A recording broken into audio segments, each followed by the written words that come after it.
хабар берсе ОПГ еще жестче будет борьба. Вот мен ачык эле ушу трибунадан силерге дагы бир мисалды айтып коеюн. Мына бүгүн азыр Женганы алдырып атамын эмеден, тигели Оштон. Он при всех признавал тем, что он отказывается от воровской идеи. Нет, он не отказался. Бул эмеге экранга айтып коюп, он продолжает. Я сделаю так, что он не продолжал.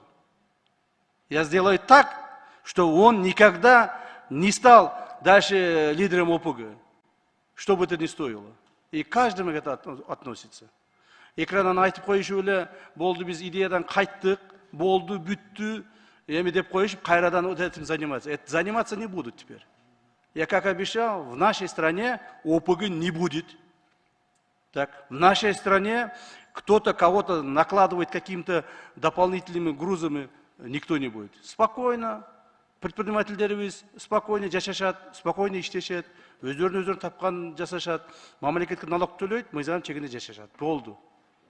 Могул жердеги крупный ресторандар, крупный ишканалар бүт бардыгы дан төлөп турушкан. Муну биз билгенбиз, туура.